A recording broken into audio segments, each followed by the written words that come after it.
कभी बॉलीवुड में बोल्ड और बिंदास छवि के लिए मशहूर रही एक्ट्रेस ममता कुलकर्णी ने संन्यास ले लिया है। महाकुंभ में उन्होंने संन्यास लिया है।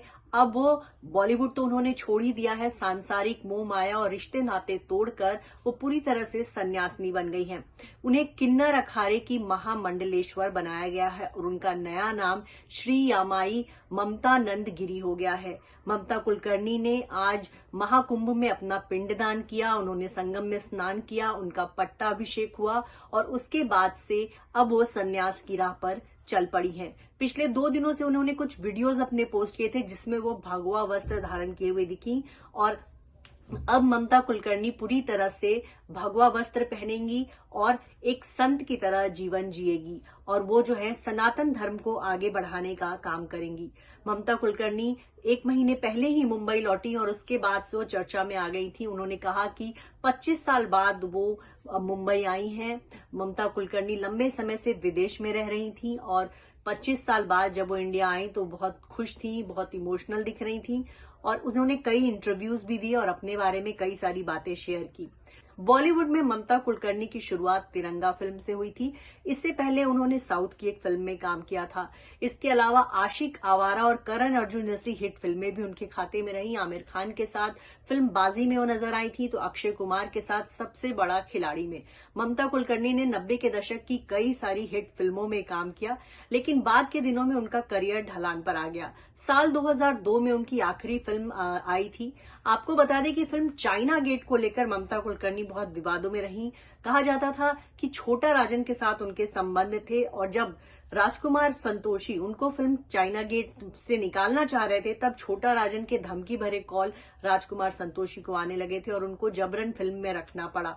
हालांकि ये फिल्म बहुत ज्यादा चली नहीं और ममता कुलकर्णी ने फिल्म फ्लॉप होने के बाद राजकुमार संतोषी पर कई तरह के आरोप लगाए। उन्होंने कहा कि राजकुमार संतोषी ने उनके कई सारे सीन्स काट दिए और उनसे कॉम्प्रोमाइज करने के लिए कहा था।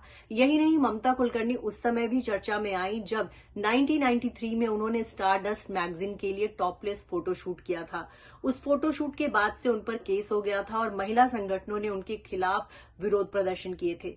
बाद में ममता कुलकर्णी ने माफी मांगी थी और उन्हें लगा था कि उन्होंने गलत काम किया है और उन्होंने कहा था कि मेरी इमेज जो है एक सीधी सादी बॉलीवुड एक्ट्रेस की थी और ये जो मैंने काम किया ये गलत है और उसके लिए ममता ने अपने फैंस से माफी भी मांगी थी। आपको बता दें कि छोटा राजन से नाम जुड़ने के कारण ममता कुलकर्णी को बॉलीवुड में फिल्में मिलनी कम हो गई थी। प्रोड्यूसर्स उनसे कन्नी काटने लगे थे और जब उनका करियर ढलान पर आ गया तो ममता कुलकर्णी विदेश चली गई। वैसे भी जब छोटा राजन देश छोड़कर भागा तो छोटा राजन से उनकी दूरियां बढ़ी और उसके बाद उनकी लाइफ में विकी गोस्वामी आ गए।